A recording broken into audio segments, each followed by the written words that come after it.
Welcome to Agency Bites, a podcast for agency owners, hosted by agency veteran and coach Steve Guberman. Agency Bites is a podcast focused on delivering actionable agency information from agency experts in about 25 minutes. Why 25 minutes? Because who has the attention span for much more these days? And you can squeeze in a listen between meetings with time for a bathroom break or coffee refill before your next meeting. Welcome to Agency Bites, a podcast for agency owners. I'm Steve Guberman from Agency Outside, where I coach agency owners to build the agency of their dreams. I'm really stoked to be here today with Rahul Raj. He is the founder of 5&Vine, where he helps challenger brands win. And I could stop there, but there's a lot more. So alongside his impactful work at 5&Vine, he's on the design team of the Aspen First Movers Fellowship.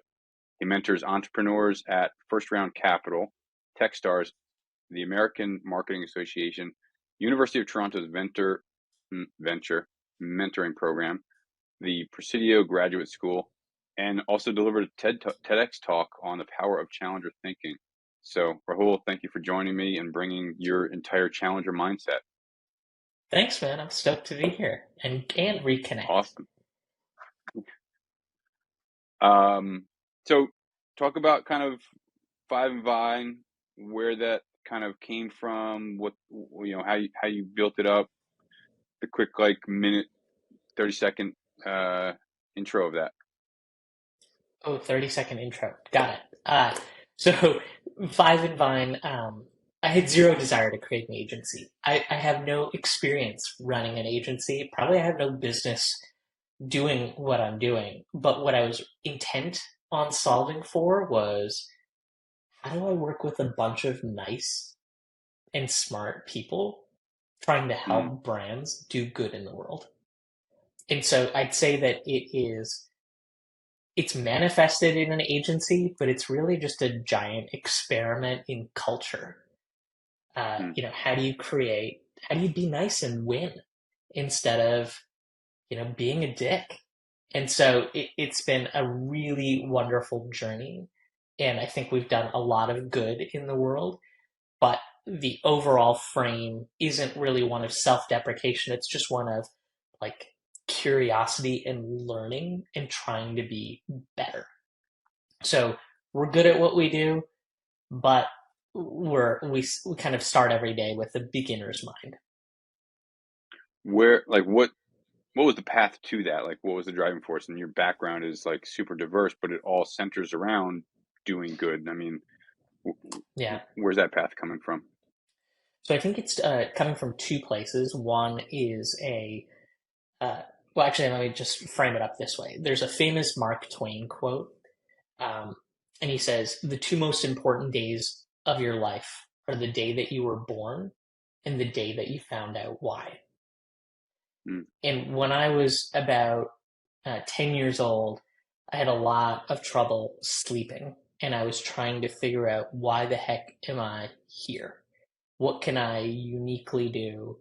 Because my parents weren't supposed to have kids, and they pursued adoption, and somehow I made it after a series of miscarriages. And what I concluded was, as I looked back at my experiences, planes, trains, automobiles, often having to sit beside adults and having conversations with them, was that my role in life was to be a mirror and to help reflect people's potential.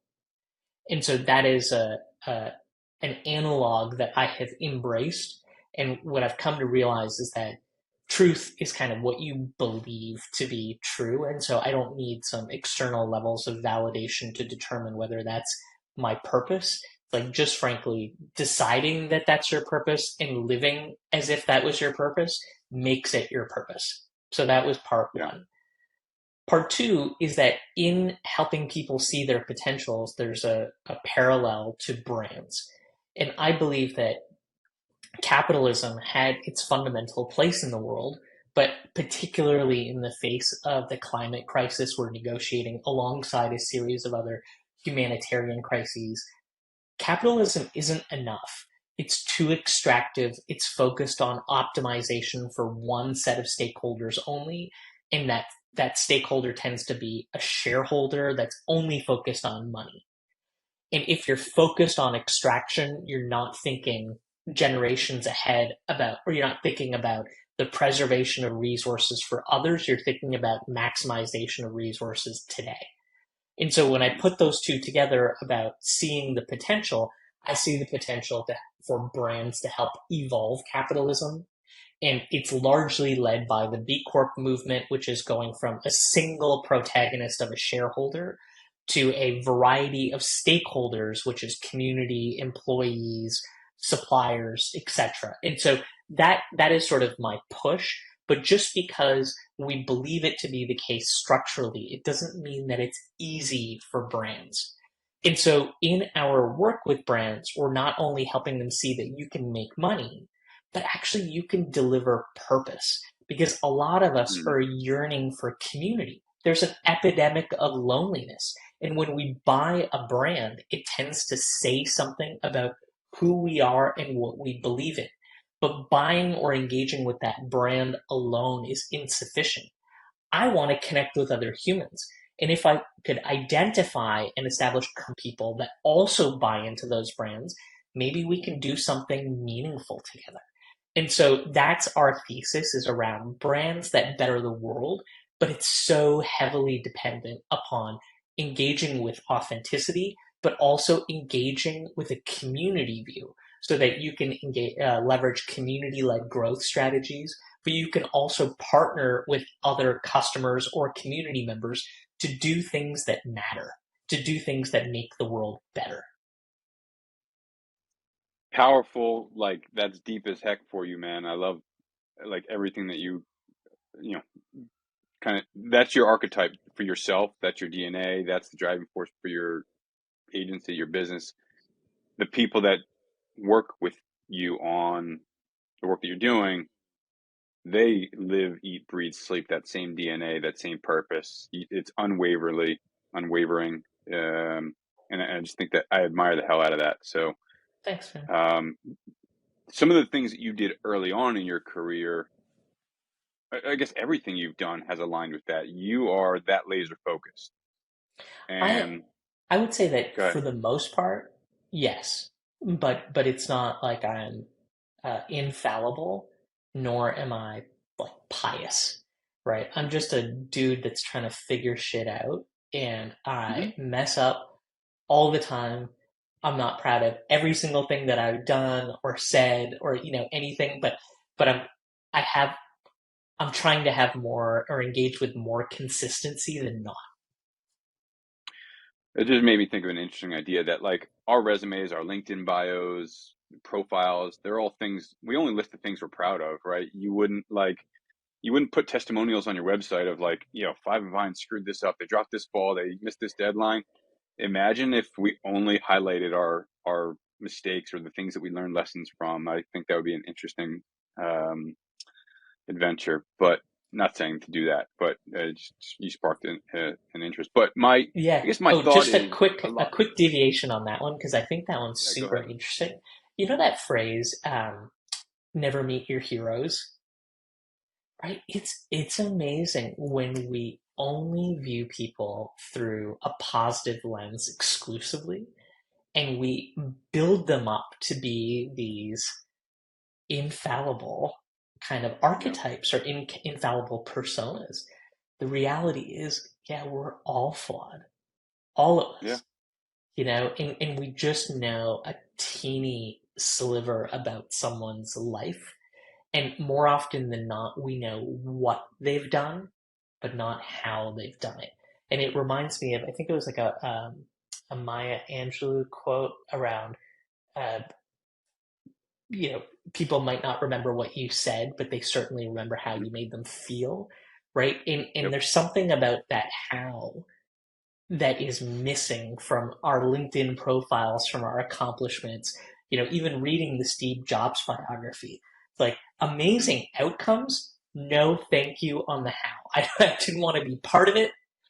And it's not something that I have any admiration for. If anything, I just have judgment about it because I'm like, it Yeah. is not worth it to me to have that outcome given that process. Well, it's not too dissimilar than you look at somebody's social media and it's, like the shiny part of their life. You think the photo that they took of the Christmas tree, the rest of the house is in shambles, or kids smile for a minute, but the other, 23 and 3/4 hours of the day they want to murder you as a parent, or like whatever that thing is. Yeah. Yeah. So it is interesting how we do kind of pull back the curtain on certain things to just a small portion of the people in our lives. I think that authenticity is lost again through social media and just kind of sharing only the successes. We don't really applaud sharing the lessons learned from quote unquote failures too often. There's certain people that will, urge for that, and quote unquote influencers and people that have high profile content accounts. But by and large, the world that we live in, I don't think has the courage to share, I screwed up and here's what I learned and here's why it happened, and things like that. I encourage more of it. Yeah, I think it's a big deal. Agreed. So you've always been, since you launched 5&Vine, deeply niche challenger brands. A lot of companies, specifically agencies, when they commit to a niche, thinking about like built to sell, or theories behind owning your niche, whether it's vertical or horizontal. Early on, it's really hard to stick to it because we've got to keep the lights on, we've got to feed people. How do we stay in that lane? Like, was that a challenge for you where you'd be like, all right, we'll sell, nonsense on Black Friday just to pay the bills? Or was it like, nope, this is it and that's it? Yeah, it's a great question. No, we have not been able to maintain 100% alignment, um, you know, through the engagement. Not at all. Uh, Mm-hmm. I think there's been um, two interesting things that are worth sharing. So the first of which is it is easier to achieve that when your overhead is low. And so every time I engage in an expense, whether it be an office, a new team member, what's primarily in my head is what compromises might I need to make down the line in order to maintain this staffing or Mm-hmm. this expense. And if I think there's a compromised probability of being able to do it, I at least check myself on that front. And so we're a pretty small and mighty team, but it started out with me, and then I engaged freelancers, and then I started to build up a full-time team, and that has made it easier. The second interesting or helpful thing has been, where is your line around what will where do you sort of draw the line in saying, no, I'm not Mm-hmm. engaging with that? And can you actually raise that bar over time? And so I will absolutely not work on anything that is negative. And that's determined by my moral code, but we also have it documented. So, as an example, last week we turned away a very substantial piece of business from a private equity firm focused on med spas. And I just don't want to contribute to uh, like a Botox driven society. I Mm-hmm. don't want to uh, put my energy towards an effort that says to women, you are broken and you need this to be fixed. And it's not to say that if someone chooses to do it for whatever reason, that's on them. I'm just talking about Mm-hmm. me and whether I direct my talents towards advancing that or not. But we have accepted some clients that I would say are benign. They don't do anything. They are not definitively good, but nor are they bad. Yeah. It's like software, software for the textile industry, like or it happens to, like a printing company that happens to use majority of like post-consumer recycled paper, but they're still a printing company. And so I want more of my work to be meaningful And I would say 70% of our portfolio is that way. Maybe 30% is benign. And that's the level of compromise I'm comfortable with at this stage in our development, but with an aspiration to do less and less benign work and more like purpose driven, world bettering work. Yeah. I love that you even said like somebody else can do that med spa work, but it doesn't have to be us, because there's a lot of business owners that are like, well, somebody's going to do it. It may as well be us. It's going to pay the bills. But I firmly believe, whether it's in business or in relationships or, whatever, if I'm spending time in something that doesn't align with my values, I'm keeping the door kind of closed off to the relationships or engagements that are in line with my values. And so sticking to that code that you've documented, that you guys, I don't know, is it a checklist? Is it an if then, kind of format where it's like they don't align? We did that. We engaged early when vaping became a thing and I had my agency.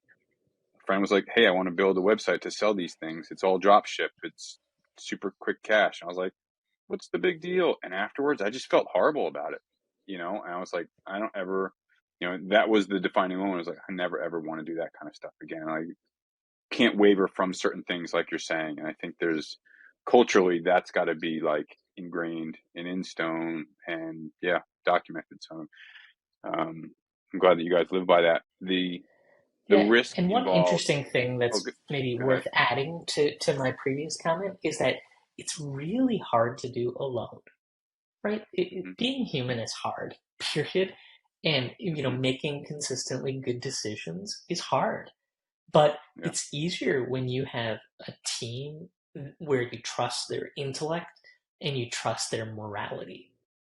And so periodically, actually not even periodically, just about every time question around, should I do this?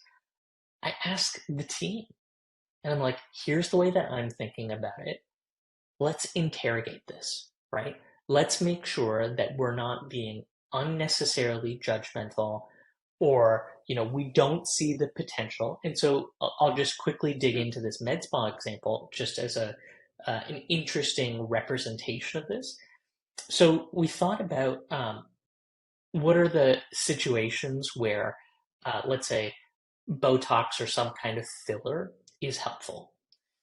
And we thought, well, in a scenario where it's medically necessary, if Mm-hmm. someone has been, um, let's say, in some kind of accident and they would like to get back to their Yep.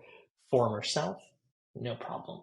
We talked about things like cleft lips, and so we're like, that makes sense.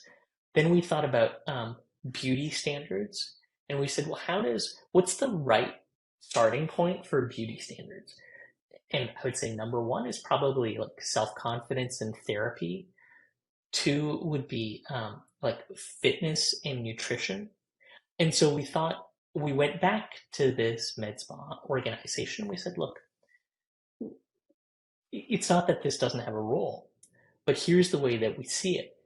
Could we co create this thing with you where we're creating a different kind of med spa that is focused on looking more holistically, because it depends on the motivation that someone has coming in.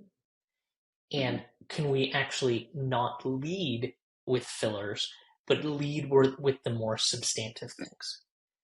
And the interesting piece for us was, one, we had a dialogue as a team, but two, we weren't trying to be dismissive.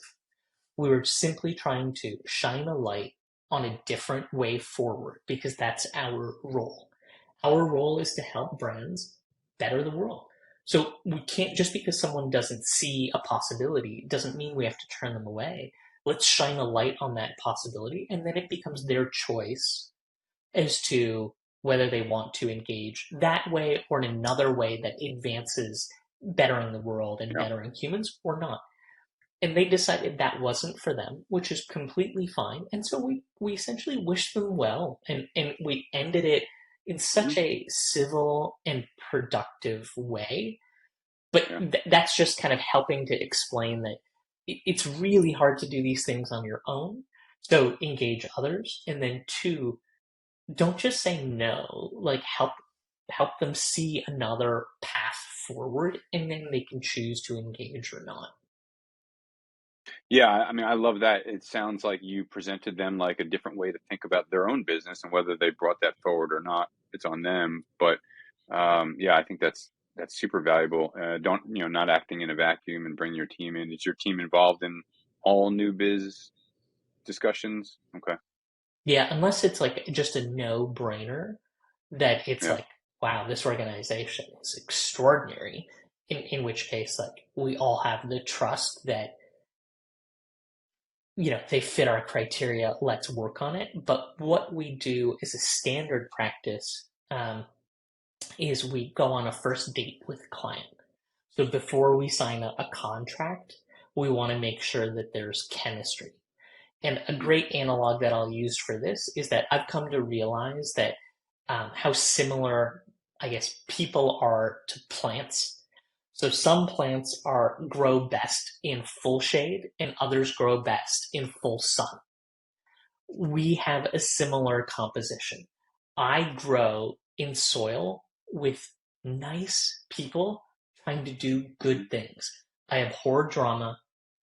I'm just a nice, rational, like relatively rational person that wants to just collaborate and do good things. So we yeah, have this, first date that we do with clients, which is let's hang out for an hour or two, no charge. Let's work on a problem in real time. And if the outcome was better as a result of our collaboration, and we both enjoyed not only what was created, but how it was created, then we move forward. And the team's involved in that so that we have this sense that it's not going to be a painful process with a bunch of jerks that, are really paying lip service to doing good in the world, but mhm, actually genuinely believe are nice and are collaborative. They don't have giant mm. egos and are trying to put you in your place like a vendor, but they actually see you as a partner in realizing that outcome. I'm curious why you don't charge for that. Does that like Mm. taint the process, or I don't know, because I think that it's an hour. I'm not super fussed, and I think that yeah, it's a version of interviewing, right? yeah, Where we're interviewing them and they're interviewing us, and so I would feel less comfortable, um, taking payment and saying no. yeah? That makes sense when you position it as this is an interview process. We're interviewing each other just like a first date. Are we gonna have a second date? That's when we engage. Do you feel like there have been risks, more so in the industries that you play deeply in the past year? I know some industries really struggled this year. How did it kind of shake for you guys? Yeah, so I think there's one that we face deeply and then one on the horizon. The one we face deeply is that, um, leading up to the past year, 90% of our work was with startups. They were referred by VCs or private equity firms. And when, startup capital dried up, Hmm. so did our business. VCs were still writing checks, but they were evaluating companies based on a materially different set of criteria, which was around profitability and business fundamentals, not just based on hype. And so as a result, the totality of all startups that were looking for agency work shrunk massively. Yeah, And, our business kind of took a hit as a result. Uh, so anyways, fortunately, we were able to pivot because we really learned it was a painfully profound lesson in portfolio management. So not only how do you ensure that you have a diversification of business based on industry, but also based on size and of business and geography. And so, um, it was a valuable lesson. And I think, one of the other things that I've reflected on over the past year has been how we learn just exponentially more from our failures than we do from our successes. Sometimes we take our yeah, successes for granted and just try and repeat the playbook. But it's really from those failures where you're like, why did this happen? Was it Like, to what extent was it me, the context, just all of it. And so, in what I realized is that I wasn't paying enough attention to diversification. So that was Hmm. one. The one that's on the horizon is around the role of AI and the extent to which we might falsely believe or naively believe that it's an enabler, not a game changer. Mm. And I think for the coming 12 to 18 months, I think it's going to be an enabler where it helps us do better work more quickly and more efficiently, which might have a positive margin impact. Post 18 months, I think it has the potential to be a death nail. Yeah. And I'm genuinely worried, but it coexists with a desire to understand how we might leverage it more effectively. And I think our business will evolve, but I don't have a clear enough sense of how it's going to evolve and still thrive. Yeah, I share that genuine concern. I think that it is augmenting a lot of processes and, like you said, creating profitability and efficiencies. I'm very concerned that it's going to be a crutch and going to take away from human talent and human engagement more so than digital already has. And yeah, it's going to be, I think, I don't say a scary next 12 to 18 months, but there's definitely a lot to keep our eye on. So I guess my final question before we jump into a couple rapid fire questions. So and you talk about like the diversification, but your diversification really stays completely within your challenger brand. So it's more Yes. on size and geography, correct? Yes, with there's actually one other point. So another insight that I've learned over the past year is that established organizations also have a desire to reinvent or rethink because they're worried that if they don't challenge themselves, they will be challenged from the Mm, outside. And so the awesome. evolution in the way that we present, it's no longer with a focus on startups or scale ups, but it's rather how does an organization or a brand leverage a challenger mindset to build brands that better the world. And so as a result, I Mm, think we've opened ourselves up to organizations that align on intention, right? Not the ones that are trying to put lipstick on a pig, like not oil sure. companies that are trying to say, oh, we'll incrementally improve our renewable energy, but an organization that's like, oh damn, this we can't continue like this. In which case, we're deeply embedded in all aspects of organizational redesign. So we start with the brand and figure out what does it stand for, what need does it serve for the customer, and what should the experience be like. But then we'll look at the everything. We'll look at customer service. We'll look at their returns and shippings. We'll look at their e-commerce flow, all of it, and think how do we make sure this entire process is authentic and powerful, not just rhetoric that as soon as you go through the customer experience, you realize Mm, that it's just bullshit. wow. Yeah, that's like a massive movement in helping an organization shift. Yeah, that's massive. I love that. I could talk to you for hours. We'll have to do a part two on this one for sure. So, a couple real quick rapid fire questions for you. They can be answers that are business related, personal related, digital or physical. So, first is what's something that you're binging the heck out of these days? You can't get enough of a hobby, a book, a show, or whatever. Hmm. I'll give you like my just one that warms my heart, but Somebody Feed Phil is, I think, one of the best shows I've ever watched. So Phil Rosenthal is was one of the co-creators of Everybody Loves Raymond, Mm-hmm. and he is just a nice happy, warm human. He exudes like childlike joy.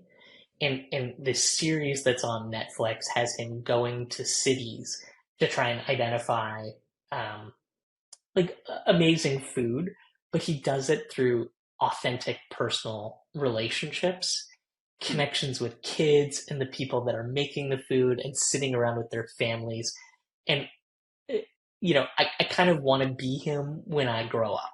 Like, it's just, this is how I want to engage with the world, is to Mhm. meet lovely people and celebrate how amazing they are and also learn their stories. So, somebody feed Phil, Mm. check it out. I'm gonna have to check that out. Awesome. Somebody feed Phil. What's a tool that you recently integrated into your life? Again, business, professional, personal, or digital, physical, that you look at it and you're like, how did I ever live without this thing? Hmm. So I think I'm on day 52 of using the Calm app for a 20-minute meditation every morning. And what I didn't realize was that there's a feature within it that allows for background noise, like a meadow or birds chirping or water alongside the Mhm. meditation. And the reason it's so huge for me is that in trying to quiet my mind, when the surrounding is also quiet, Mhm. I somehow associate that with like uh, concern. Because I'm like, Mm. oh, did I miss a prompt? Did my phone battery die? Like, there's something about not knowing if it's supposed to be quiet. And having this background noise has helped me engage in 52 days of, every day meditating. Whereas all the times that I've ever tried this before in my life has not stuck. And it reminds me of a quick funny story around this premise of this was a study done around what does clean smell like. And Mm. when this was asked of a bunch of consumers, they would say things like, "Oh, clean smells like lemon," or "Clean smells like lavender." Mhm. Clean actually smells like nothing. Mm. Clean doesn't have a smell. Fragrance is a commercial introduction to make things to kind of mask odor, but clean has no smell. And the parallel to the Calm meditation app is that I get that quiet has no sound. I'm just so uncomfortable with quiet because it's so Wow. rare that I get quiet. I was like, I needed it to help me have an on ramp into meditation, and so far, so good. Oh, I love that. I wish you endless days of that peace and comfort and sitting by the river or whatever your background noise is. And then finally, what is a super invaluable piece of business advice that you can share with the listeners? Hmm. Oh, that's a great one. Just wait, I'm going to pull up a quote that I just read, and it's a Warren Buffett quote, and this is the business advice. If you're in the luckiest 1% of humanity, you owe it to the rest of humanity to think about the other 99%. Wow. So I think we That's have, so heavy from a guy like him. I Yeah. know, but even him, like we have a responsibility. We can't just think about shareholder primacy. We can't just be thinking about us. We owe it. We have to leverage our privilege to Hmm. help others. Yeah. Oh, I love it. That's massive. Rahul, thank you so much for your time, Thanks, your man. experience, your smile, your everything. I'm so grateful for your time today. Thank you. Yeah, it was awesome hanging. Thanks again for tuning in to Agency Bites. If you know someone with expert knowledge on a topic that agency owners would love to hear about, go to agencyoutsight.com/podcast-guest and nominate them.